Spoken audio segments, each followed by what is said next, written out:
Know if we want to run through all the free agent signings before this starts. I'm going to err on the side that we probably don't need to. I'm going to assume that we can talk about them as this draft goes on. Let's just get in here and we can talk about everything that's happened. All right, of course, big board draft, underdog tournament, $10 buy-in, $2 million prize pool, $200,000 for first, $100,000 for second. You know the deal. I don't care about anything past first or second, even though it's like 60, 40,000. I'm winning first. We're getting 200,000. So let's swing this round. 4 spots open in this draft room if anybody would like to join with us. And I am very, very interested in seeing how the updated draft board looks with everything that has happened today. Big day today, ladies and gentlemen. Big, big, big day. And okay, let's go. And let's see. Jackson says Saquon might be legendary if the Eagles get a new center. So it is interesting. Obviously, we can say even with no Jason Kelce, you have a much better offensive line in Philadelphia than what you have for the Giants. I'm surprised to see this much hype for Saquon. Let's see where Saquon Barkley goes in this draft. Because while I agree the offensive line is significantly better, at the same time, I'll say you have Jalen Hurts, who's going to take rushing touchdowns at the goal line. He's probably not going to check down the ball at a very high clip. So it's better than what the Giants were, but I don't know if it is great. And am I an idiot? Did I not see T. Higgins going over to Washington? Dear God. Let me go ahead and pull this up. Can y'all confirm in the live chat?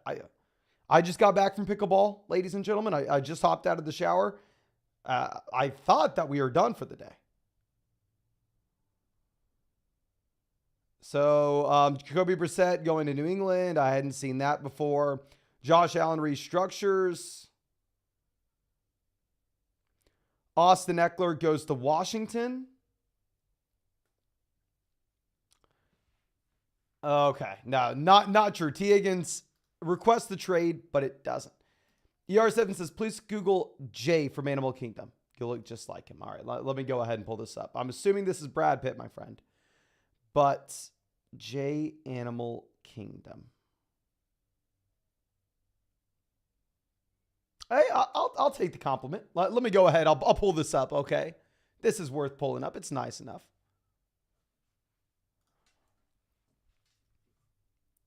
One second, ladies and gentlemen. 1 second. Jay from Animal Kingdom.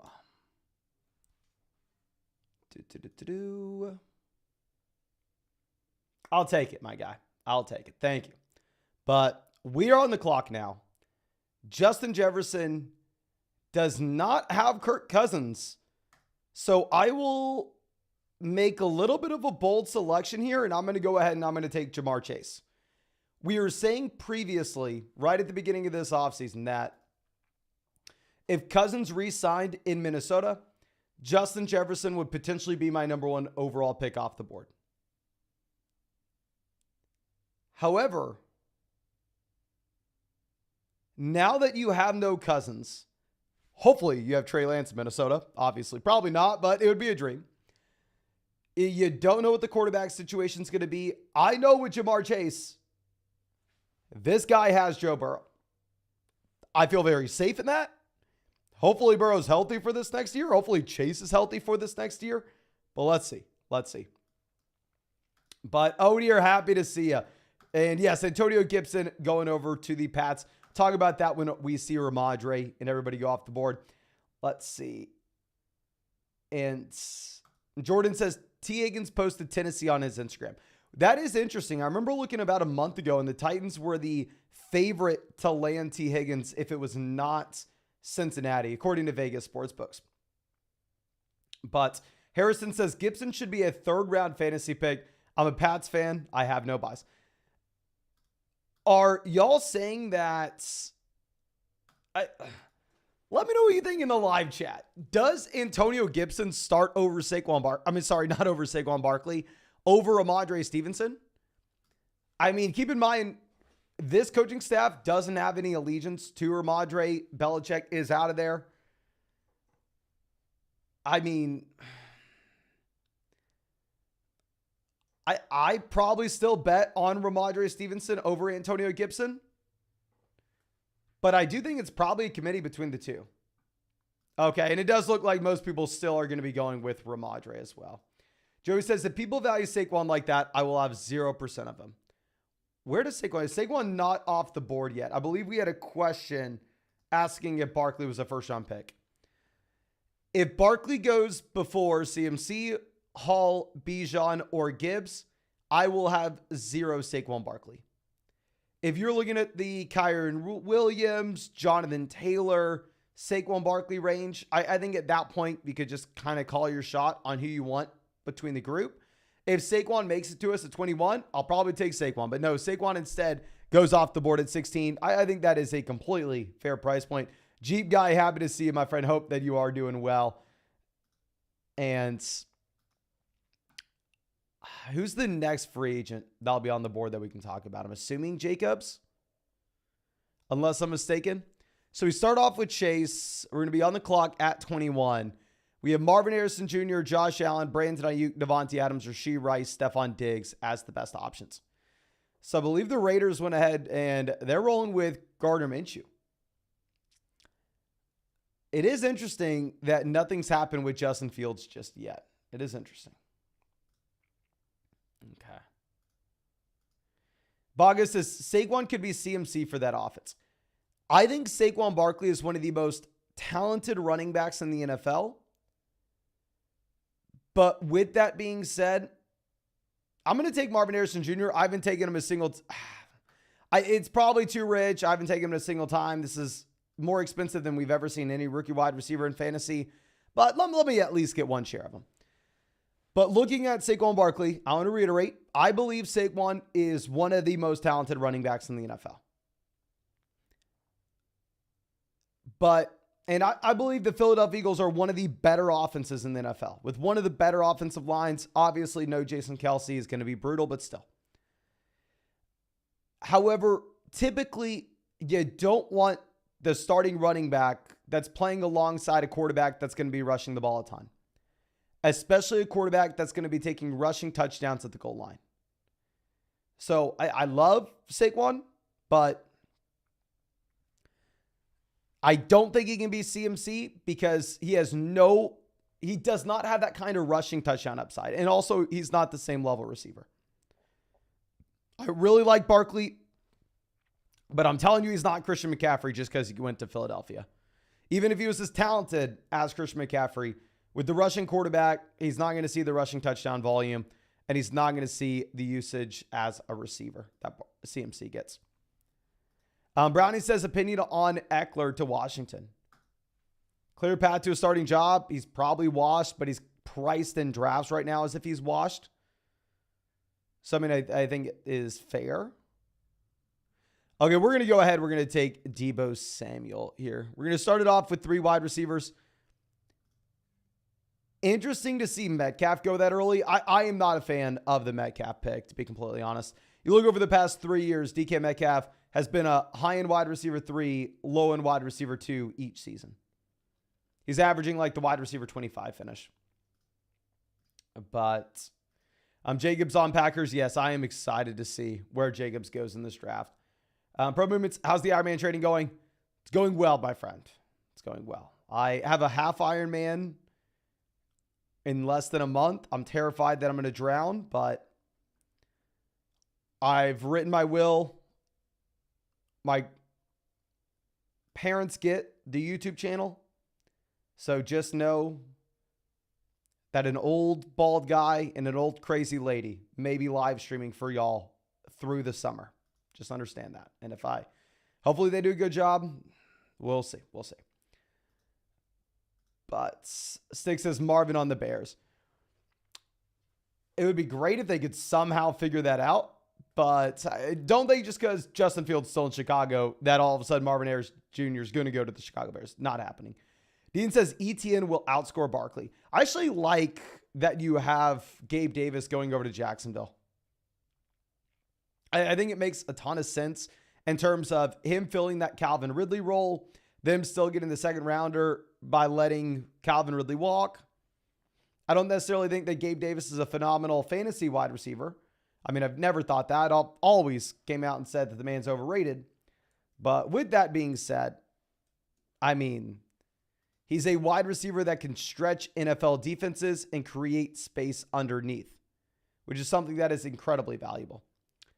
But, of course, ladies and gentlemen, real quick, just in case you don't know what we're doing, I know we probably should have said this before round 4. We are drafting on Underdog Fantasy. It's where we won $150,000 2 years ago. Barely got even by the skin of our teeth last year. But 2 years ago, we won $150,000 on Underdog. And yeah, if you sign up with promo code FLOCK on Underdog Fantasy, you can hop in fantasy football drafts, check out pick'ems. They're best balls, so no time commitment at all during the year. It's how I draft like 500 teams in off season. And yeah, code FLOCK is going to get you 100% deposit match, and you will get our Dynasty Fantasy Football rankings as well. I really would not be drafting anywhere else this time of the year if Underdog was not a thing. Now, Pro Movements hates our first 2 rounders. Nico says, thoughts on Diggs? I'm completely avoiding him. So if you look at Stephon Diggs with what happened with the offensive coordinator change last season, obviously things went downhill. It was not great in the second half of the year, but he's still going to be in an offense that's at the top of the league, both in points scored as well as passing volume. He's only 30. It's not like he's 32 years old where you expect some natural big-time fall-off. So I don't know. I'm fine holding on to Diggs. So Rachaad White off the board. So Amari is no longer viable at this pick with the addition of Jerry Jeudy. I think we go ahead. I mean, it seems like most drafts that we've done, we have been grabbing an elite level quarterback at the 4 or 5 turn. Seems like a lot of times it is Patrick Mahomes. But let's mix it up. Let's go ahead and let's take Lamar Jackson here at 45. I invested more money into Lamar Jackson than any other quarterback last year, primarily because we took him in a couple high-stakes leagues. But still, really love the rushing upside as we always have. Now, let's smooth this. Joey says, I'm sick in the head for watching these drafts this early. I need help. I'll say. I think we're all sick in the head a little bit, my friend. Okay. Vinny says, you may have covered this, but how much does Cousins going to Atlanta climb these guys in the ranks? I think I would be fine putting Bijan Robinson as running back 2 now, only behind Christian McCaffrey.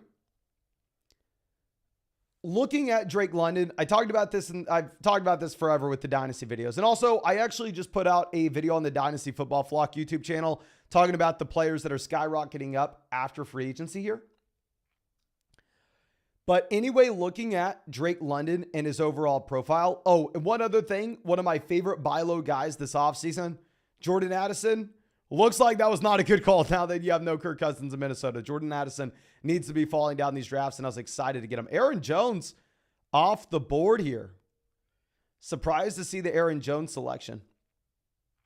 Derrick Henry goes. We're going to go ahead. We will take Isaiah Pacheco as our first RB. Hopefully the Chiefs did not sign a running back that I missed. But anyway, going all the way back to what we were talking about previously. Looking at Drake London, this is a wide receiver that went to USC when Michael Pittman Jr. was on the roster as a senior. Amon-Ra St. Brown was on the roster as a sophomore. You think, oh, okay, he's with Pittman, he's with St. Brown. He has no shot to do anything. The man's toast. He breaks out at like 17, 18 years old at USC. Incredibly young. You follow that up with the next year, Michael Pittman Jr. graduates. He goes to Indianapolis. You have Amon-Ra St. Brown as a junior. You have Drake London as a sophomore. Drake London is the wide receiver 1 at USC. From a receiving yards per game perspective, Drake London is more productive as a sophomore than Amon-Ra St. Brown as a junior. Amon-Ra St. Brown goes to Detroit, and Drake London then accounts for almost 45% of the receiving yards on a per game basis there in that offense. Absurd. He dominated volume in Atlanta in the first 2 seasons. The issue is the passing offense was horrendous. Kirk Cousins comes over, and over the past 6 years, Kirk Cousins every single year pretty much has been a borderline top 5 passer. I would not expect Kirk Cousins to continue to be as productive in Atlanta as he was in Minnesota, however.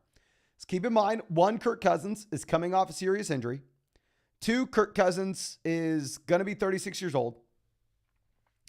And 3, Kirk Cousins had Justin Jefferson, Stephon Diggs, Adam Thielen, Jordan Addison, and TJ Hawkinson. Obviously not all at the same time, but nonetheless, Kirk Cousins had a great situation in Minnesota. He was younger in Minnesota. He was healthier in Minnesota. So all of a sudden, with him going over to Atlanta, I would say that we should expect his production to dip. But even if he goes from being a top 5 passer in the NFL down to being a top 10 passer in the NFL, it is still a dramatic improvement over what London and Pitts have seen over the past few seasons. With that being said, obviously, drafters already understand that. You see Drake London here going in the middle of round 3, where London wasn't a top 24 guy last year, wasn't even a top 30 guy last year. So you are going to have to pay the price tag. I mean, it's not a secret that Drake London appears to be a great wide receiver. Keep in mind, Kyle Pitts was the best tight end prospect literally of NFL history. And then you throw in the fact that Kyle Pitts is a year younger than Tank Dell. Kyle Pitts is younger than Zay Flowers. So, I mean, I would like to come out here and say, oh yeah, I know something that y'all don't. Drake London's going to be good. But everybody knows. You see where he's going in the draft. Comes down, are you willing to pay that price? You can if you'd like. I'm not saying it's right or wrong. But, okay. Fom says, I'm going to draft Pitts this season. I'm going to do it. My friend, I drafted Pitts last season, and I will tell you, it was not a fun experience. But it's a new day. It's a new price. It's a new situation. I would probably rather have Kyle Pitts over Brock Bowers in redraft. Dynasty, give me Bowers. But in a redraft league, I'd probably go Pitts. And I believe Pitts still on the board, right? Yeah, Pitts ADP 85. Let's see where he ends up going. JSN goes 67.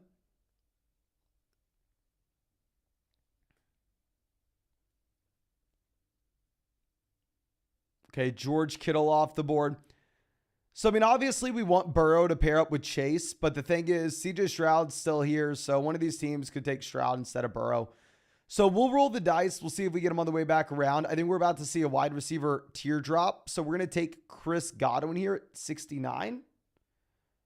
In Underdog Basketball Drafts, I think most people know this, wide receiver is going to be tougher to come by, and a premium will be placed on the position. So let's go Godwin. We'll probably just get Burrow on the way back around. Slick says, opinion on Tajay Spears. Spears was a sell-high candidate before, and this happens every single year. I mean, I think a big issue that people have in both a redraft as well as dynasty, it's more of a dynasty issue because you have trading year-round.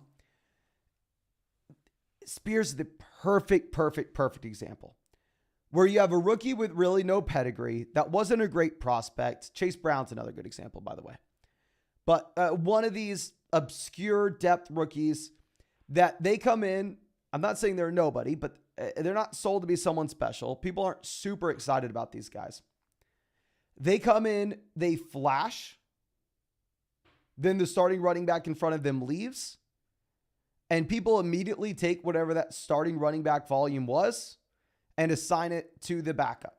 They immediately think that the backup running back is now the starter, where the majority of the time, what's going to happen is if that coaching staff viewed that running back as a committee option, if they brought him in to be the lesser part of a committee / a backup filler depth piece, they'll probably go bring another guy in. I actually didn't expect them to bring in someone as good as Tony Pollard.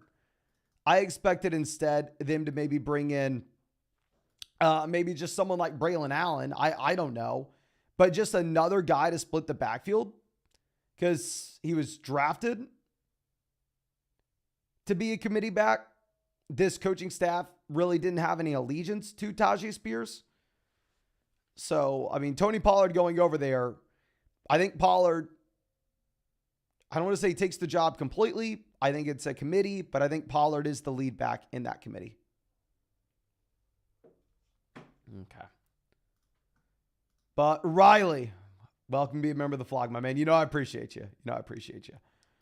Now, Incognito says, really scared what the Vikings are going to do at quarterback as a Jefferson owner. What would be the best quarterback outcome right now? The best outcome for the Minnesota Vikings right now, obviously, for the Minnesota Vikings as a team,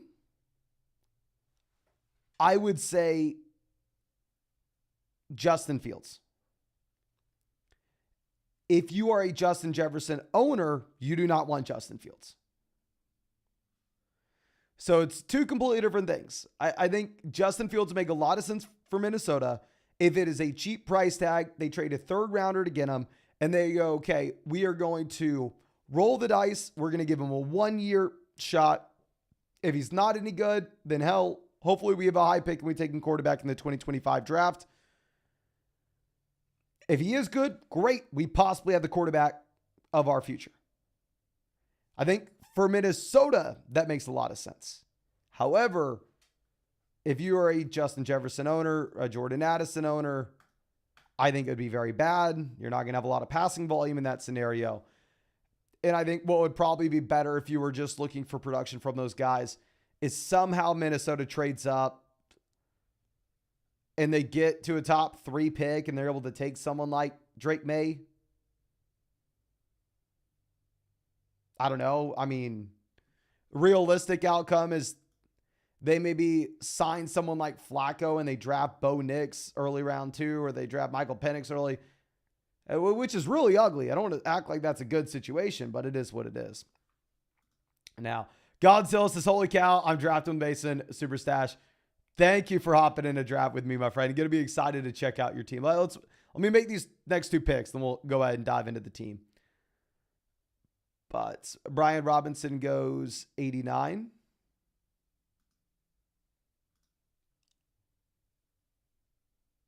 Okay. Jordan Love off 91.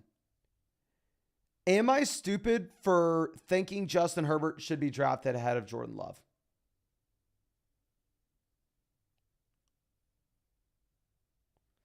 I just love the quarterback value so much here. I mean, it makes me feel bad for drafting Lamar and Burrow where we did. Obviously, we can take 2 elite level quarterbacks with it being best ball. When we take these 2 guys, however, we can't take another quarterback, so we are kind of done here.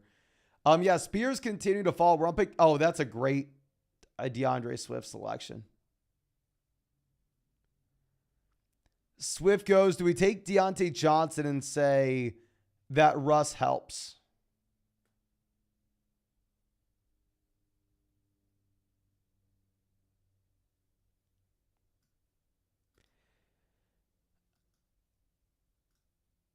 I'm actually going to mix it up. We're going to go Javonte Williams. Couple different reasons. 1, we need a running back. 2, unless I'm mistaken, which y'all let me know in the live chat right now, the Broncos did not bring in a running back, at least so far. They haven't brought one in. He's dodged the bullet of Josh Jacobs. He's dodged the bullet of Saquon Barkley. He's dodged the bullet of Tony Pollard. He's dodged the bullet of Austin Eckler. He's dodged the bullet of Antonio Gibson. He's dodged the bullet of DeAndre Swift. So, I mean, when I'm taking these questionable starters where we don't necessarily know what they are, what we can expect, I would rather wait until after free agency. Take the guy at the price tag at that point. One other thing that I want to point out is you actually have DeAndre Swift making it to 92 and Tony Pollard goes at 77. If that's going to be the price tag for both these running backs, I actually like DeAndre Swift a lot there at 92. If you're looking at Swift, he got the money, and that's a big thing. Another surprising thing is Singletary got paid as well. Like, I'm interested to see where Devin Singletary goes in this draft, but I don't know. Yeah. I would love to take Herbert, but like I said, we just simply can't. So let's move this around. I don't want to say too much until we're on the clock. I don't want to give away where we're going. Mostert off 98s.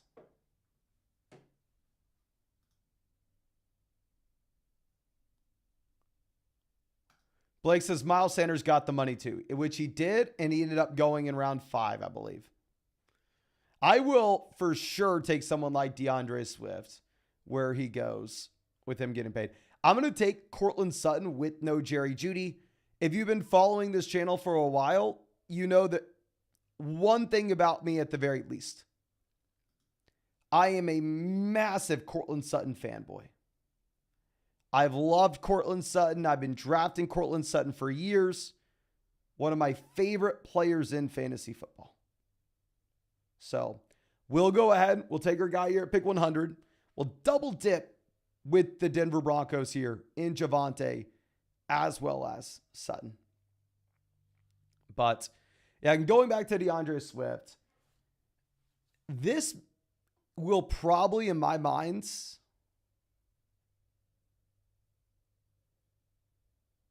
be the best Chicago Bears offense I don't want to say I've ever seen. I think this next year, this Bears offense will be better than any offense we've ever seen in the Justin Fields era. I know Trubisky had a decent season in Chicago. Let me go ahead and just pull this up. I think the Bears may be better than any year we ever saw in the Trubisky era as well.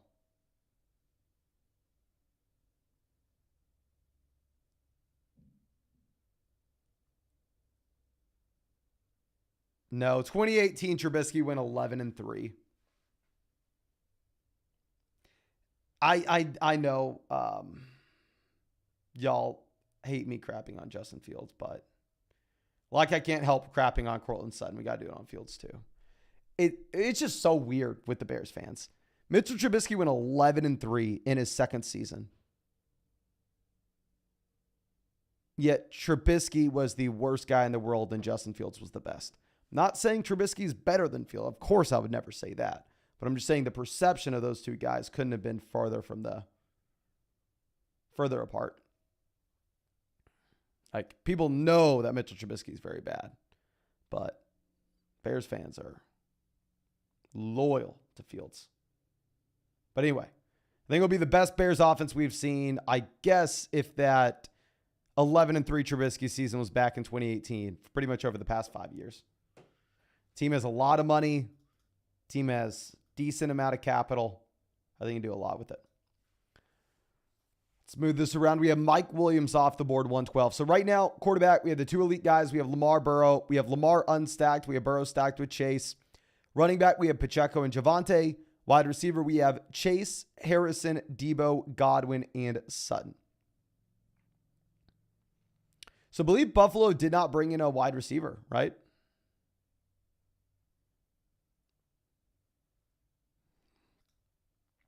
Unless I'm mistaken. Okay, I think I know what I want to do here. We'll see what happens. Trey Benson goes. Trey Benson was one of our picks. Okay, we're going to go ahead. We will take Jonathan Brooks. Obviously, not exciting that he will not be playing at the beginning of the year. Or, I mean, I know some people are saying he will. Who knows? He'll be a player that starts off slow, but it's kind of what you want, right? You want the guys to start off slow, hopefully low owned by the time you get to the tournament, yet have the ceiling to win you weeks 15, 16, 17 if we're trying to turn $10 into $200,000. So let's go ahead. Let's take the swing on him. And again, where did Jacobs go? Josh Jacobs went pick 46. If I would have known how far Justin Herbert would have fallen, I would have taken Josh Jacobs at 45 and Justin Herbert at 100. I think I would way rather have Josh Jacobs and Justin Herbert than Lamar Jackson and Courtland Sutton. I honestly, I don't even think that's close. I think I way rather. I mean, Jacobs going to a great offense with Jordan Love. They move on from Aaron Jones, so Jacobs looks like he will be a 3-down bell cow there. So I don't know. One other thing that we should say is Kyron Williams is a winner of free agency as well. I'm still kind of worried they just draft a running back and maybe turn it into committee like Braylon Allen. Obviously, Kyron would still be the starter. Kyron would still see the majority of the work. But possibly muddy the backfield, make it where he's not seeing 100%. But still, nonetheless, I mean, he dodges pretty much every free agent you'd have to worry about. Now, we are still running back, wide receiver, tight ends. Cannot look at quarterback.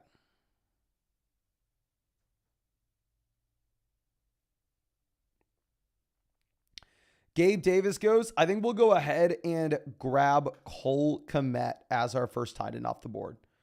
If we look at the other tight ends, you got Musgrave, Frymuth, Michael Mayer after. I do think you have a teardrop there after Kmet. Jerry Jeudy goes off the board 125. Let's move this down. Drew says, where did Eckler go? If you're asking team-wise, he went to Washington. Let me see if I can find the details with how much money Austin Eckler ended up getting paid. For these running backs, it's extremely telling. It gives us a pretty good window into what NFL teams are viewing the player as and also what role that player may have as well. I am an idiot. I realized that we made a very bad pick at 124. Unless I'm missing something, our pick at 124 is very bad. I'll explain why in just 1 second. 2-year deal, worth up to $11 million. If it's worth up to $11 million, we don't have the guarantees just yet. There's probably not much guaranteed money at all in it. And I don't think you should be super, super excited about Austin Eckler. Obviously, good situation to find himself in. I mean, I think you have a natural committee there with Eckler replacing Antonio Gibson and then Brian Robinson being the first and second down guy. It is interesting to see both Washington backs go before DeAndre Swift, though. Okay. Yeah, no, I'm excited about Jacobs in Green Bay. Now, Ty Chandler off the board here, 133. Blake Corum goes 134. Swing this around. See how far Roschon falls. Roschon ADP 128. We're on pick 136. Cousins still available. I'm surprised that Cousins is still there, especially with the money that Cousins got paid. I mean, you assume based off what they are paying the guy that he is 100% good to go this next year with absolutely no limitation or no concerns in the slightest.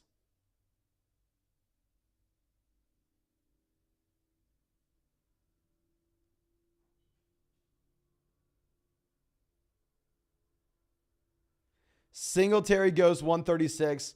That is why I was stupid for taking Cole Kmet where we did. Devin Singletary, 136. The best pick of this entire draft, probably. Let me go ahead and pull up how much Singletary is getting paid. Obviously, it's not a good situation he's stepping into in terms of the offensive line play, possibly the offense overall.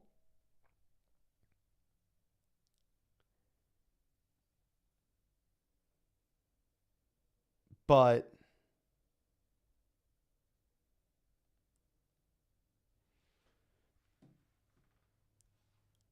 okay. I think we're going to go Frymuth with Russ going over to Pittsburgh. Singletary agrees on a $16.5 million deal worth up to $19.5. Singletary got paid considerably more than Austin Eckler did. Am I saying that Evan Singletary should be getting drafted ahead of Eckler? Of course not. Eckler's the receiving back. That's where the premium touches are in fantasy. But Eckler going 83 versus Singletary going 136.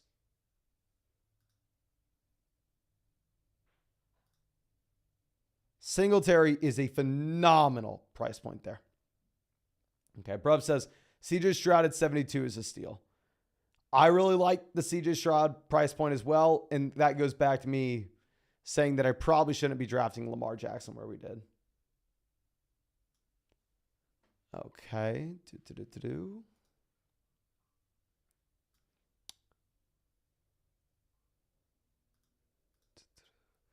Miller goes 146. Not looking at Khalil here with Swift going over to Chicago.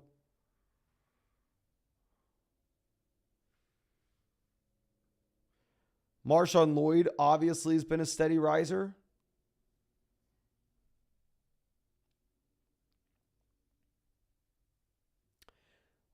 Did something happen in Green Bay that I don't know? Is there a reason Dontavian Wicks has fallen this far? Can y'all spam the chat? Who would you rather have, Dontavian Wicks or Marvin Mims? We took Sutton and Javonte. So if we take Mims, we're going full-blown Denver Broncos onslaught, making a massive bet that Denver's better than they were. Looks like most people wanted Wicks, though. Wicks, Mims, Wicks. So yeah, it looks like most people go Dontavian Wicks over Marvin Mims. Not a big Wicks guy, but he does fall 15 picks behind ADP. But let's go ahead. Let's check out the team from Super Stash here. Ends up getting CMC at 3. Goes Devontae Adams at 22. To be honest, I like the Devontae Adams pick probably more than my Marvin Harrison Jr. pick. I mean, I take Harrison just to be fun, try something new, take someone we haven't done before, but ultimately, with what you've had from Devontae Adams for quite some time, I think Adams may have been the play. Yeah, Jacobs, I don't like the DK Metcalf selection at all. I think I'd rather have London than Metcalf. I think I'd rather have Debo. I think I'd rather have Waddle. I think I'd rather have Pittman. Metcalf's pick I don't like. Jacobs at 46, I do really like that pick. I think I should have made it over Lamar. Henry at 51 is up to you. Depends on where you think he lands. Obviously, he goes over to Baltimore. You're happy. Brock Bowers at 70. I probably would have rather gone with an elite level quarterback like Stroud. What quarterback did we go? We went 2 at 99. I don't love Tua there over Herbert with no Dolphins on the team. I think the main thing is, though, I just don't like Metcalf at that price. If I had to pick something I didn't like. Drew says I was kind of confused why I didn't go Adams. If I was like making rankings right now, I would rank Devontae Adams over my Marvin Harrison. I hadn't taken Marvin Harrison once. Live a little, have some fun. Yes, I would go Deebo Samuel over DK Metcalf. DK Metcalf over the past 3 years has like averaged the wide receiver 25 finish. Over the past 3 years, DK Metcalf's been a high-end wide receiver 3/low-end wide receiver 2. I mean, back in 2020, so 4 years ago, he was almost a top 10 guy. But I don't know. Naeem says, Mason, my Falcons are now Super Bowl contenders with primetime Kirk at quarterback. I think that Kirk Cousins significantly elevates the overall passing volume that you have for the Atlanta Falcons. I think that the Atlanta Falcons are in one of the weakest divisions in the NFL, if not the weakest division in the NFL.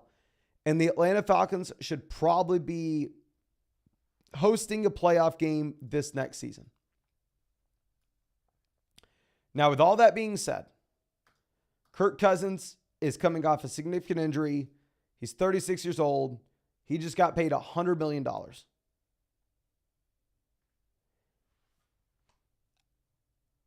From a real life perspective, do I think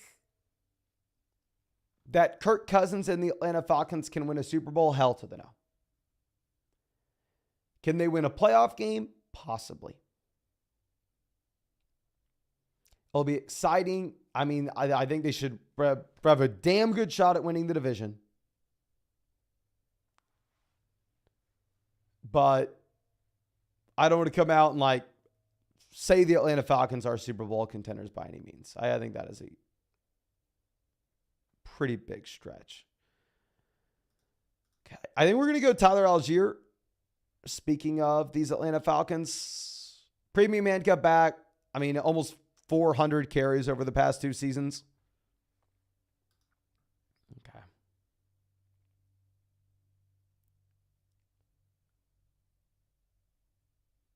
Let's move. Young Dolly says, you only pay that kind of money if you're certain you're a Super Bowl contender. I don't know. You know, spam the chat, yes or no. Do you think the Atlanta Falcons with Kirk Cousins, which I want to reiterate, it is a very good situation for Drake London, a very good situation for Kyle Pitts, a much better situation for Bijan Robinson. But it's a new quarterback that's very old that I believe has only won 1 playoff game ever. Maybe he's won 2. I don't know. But he's like a 36-year-old quarterback coming off a serious injury that's won 1 to 2 playoff games with a new head coach in town. To call them Super Bowl contenders, I think it's a very, very far stretch. I think it'll be a lot better than they've been. I think they could win the division. But I don't know. But no. They still need defense in Atlanta. It's similar to, like, say Russ going over to Pittsburgh. My dad's a Steelers fan. He asked me what I thought of the Russ thing. I'm like, well, it's the best they can do, right? Paying Russell Wilson $1 million just to see what he has, signing him to a 1-year prove-it deal. Great situation. They may win a playoff game. They may go from a team that gets to the playoffs but can't win it because you're sitting there with Kenny Pickett to a team that gets there and actually wins a game. Are they Super Bowl contenders? Probably not. Definitely. I would say definitely not. I think Atlanta kind of falls in that same boat. I think Atlanta now goes to a team that could very easily win a playoff game. It's probably going to have a pretty good regular season record. It's going to put up a lot of fantasy points for us, which we really like to see. But I think like being a true Super Bowl contender is a little bit different, at least in my mind. But let's go ahead and show this off. So wide receiver, currently sitting with Chase, Marvin Harrison Jr., Deebo Samuel, Chris Godwin, Cortland Sutton, Dontavian Wicks. Quarterback, we have Lamar stacked up with Isaiah Likely. We have Burrow stacked up with Jamar Chase. Running back, we are sitting with Pacheco, Javonte, Jonathan Brooks. Tight end, we have Cole Kmet, Pat Frymuth, Isaiah Likely. Obviously, regular fantasy football league, you ain't drafting 2 elite level quarterbacks. You're not drafting 3 tight ends. But this is an underdog best ball draft, so we're able to get away with it. Antonio Gibson off the board, 175. I like the Gibson pick a lot more than the Keaton Mitchell pick. I know you have Gus Edwards going over to the Chargers, and maybe I should take Gus Edwards in this draft, but I'm just no faith in Keaton Mitchell. I mean, a running back that wasn't a good prospect, a running back that flashed on like 4 carries, that has no team investment, coming off a serious injury. Another one of these guys that if I could sell or pivot and avoid, I would be shorting Keaton Mitchell where possible. Okay.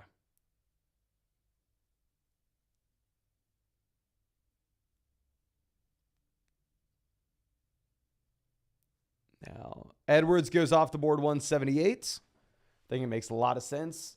Tez Walker goes 179.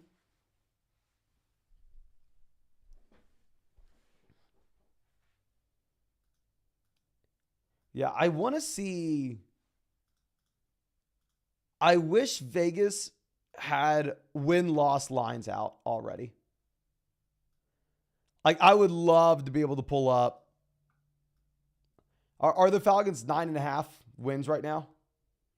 Are the Giants 5.5 wins right now? Like, what are the updated lines with these teams?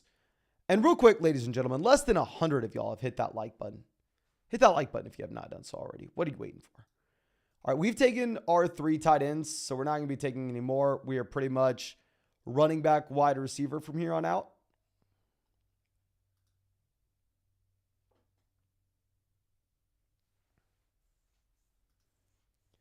Giants fans are hyped about Burns. What was the official price on that?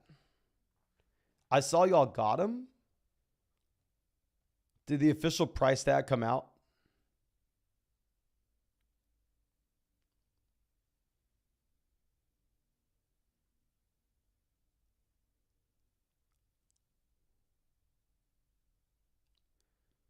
Let's see.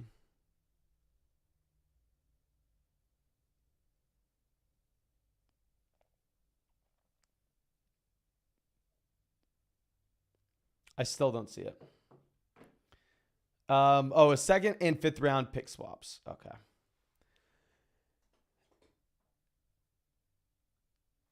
So I know what we want to do here. It is crazy to see like Dameon Pierce this far down and still nobody wants him, which I completely understand why, right? I don't want to come out here and like, oh, Dameon Pierce, great value. But it's pretty damn cheap at this point. Zay Jones goes, so we need a running back. Dameon Pierce is probably very bad. But if you look at this depth chart in Houston, even if they bring in a rookie, Pierce probably makes the team. It's a very good offense with very good quarterback play regardless. Singletary gets paid to leave, so we'll go ahead. We'll take Dameon Pierce. Hopefully he's not as bad as he was last year. He's probably very bad, though. PJ says, draft Blake Corum. I would, my friend, if he was still on the board, but he is long gone. Blake went at pick 134. So it went like 55 picks ago, or 54 picks ago. Okay. We have a run on tight ends here. Perfect for us. Obviously, we have our tight ends. Noah Fant goes to Noah Fant before Jatavion Sanders, which is interesting. See Fant with an ADP of 193. I'm sorry, 217. Jatavion Sanders, ADP 180. Daniel Jones off the board. Elijah Moore still falling as he obviously should with Jerry Jeudy going over to Cleveland. Did Tyler Boyd sign today? I'm assuming no.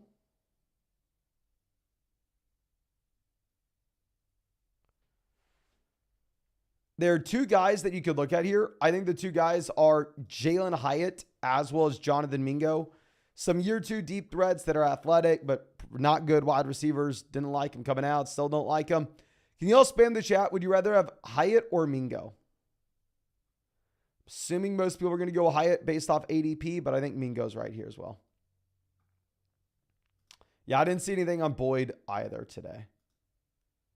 So I think Boyd's probably there. The first vote's for Mingo, so we're going to go ahead. We will put Mingo at the top. First vote's Mingo. Second vote was Mingo. Third vote was Hyatt. Then we got Mingo in there for the fourth. So, yeah, it looks like most people want a Mingo. We will go ahead. We'll take Jonathan Mingo at 196.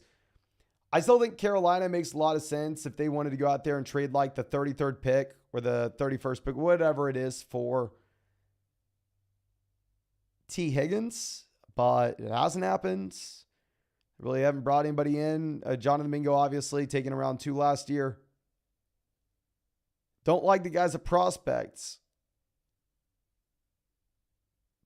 But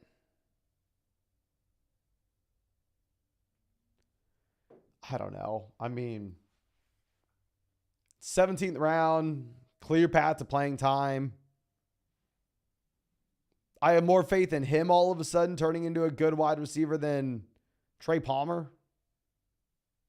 And you can at least make an argument. Oh, he's a rookie last year. Oh, worst passing offense in the NFL last year. And hopefully excuse away how bad Mingo was. Drew says, I know it might be considered a reach at this point. Well, what about Robinson? We'll see if we're back up on, my man. I do not think there's any world where Jonathan Mingo is a top 10 wide receiver. Since I just drafted him, I'd be very happy if he was, my friend. But It's likely that Bryce Young is not a good quarterback based off what we saw last year.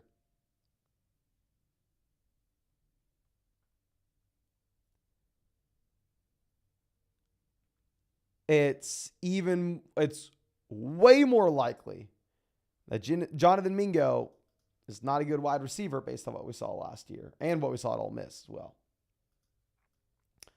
But if I can take him here and he can somehow give us like 3 usable weeks where he has some big plays, I'd be a happy man with it. A.J. Dillon off the board, 208. We're going to be looking at running backs, wide receivers for the next 3 rounds. I think we can get away with taking 7 running backs with this team. Our first one was Pacheco. Our second one was Javonte. And then Jonathan Brooks, Tyler Algier, Damian Pierce. So yeah, I think we'll take 2 more running backs. Depending on who ends up falling to us here.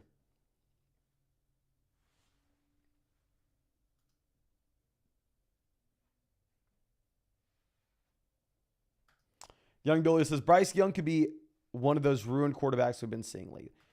Bryce Young, based off if you just run historical screeners on his rookie season, is much more likely to have a Zach Wilson career than he is a Drew Brees career. Like, I'm rooting for Bryce Young to turn it around. Obviously, he was put in a horrible situation last season. But we can also say Zach Wilson to start his career was put in a horrible situation, you know? I mean, it's hard to go in, be thrown into the fire, be burned alive as a rookie. And then even if you put that fire out the following year, you're still burned to a crisp. It's hard to get your confidence back. It's hard to be able to do much with it. All right, let's move around here. I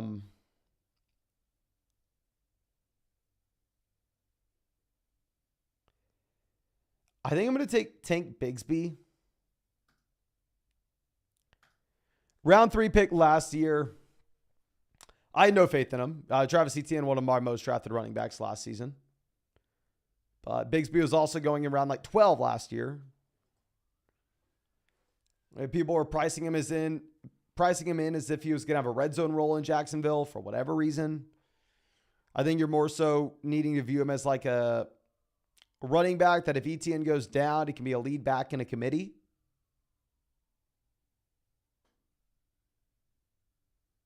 So we'll go ahead. We'll take him. Not a great prospect, but he has some draft capital. And obviously, he'll most likely be on the team this next year. Drew says, I'm curious to know why everybody's devaluing Zeke. Why not take him this low? Let me pull something up.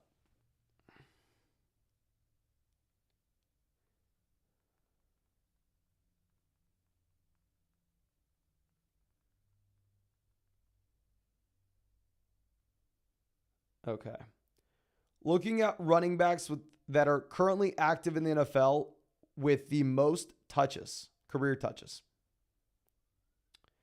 Ezekiel Elliott, 2,421. Derrick Henry, 2,185. Mixon, 1,800. Kamara, 1,800. CMC, 1,800. Zeke has 600 more touches than almost anybody else.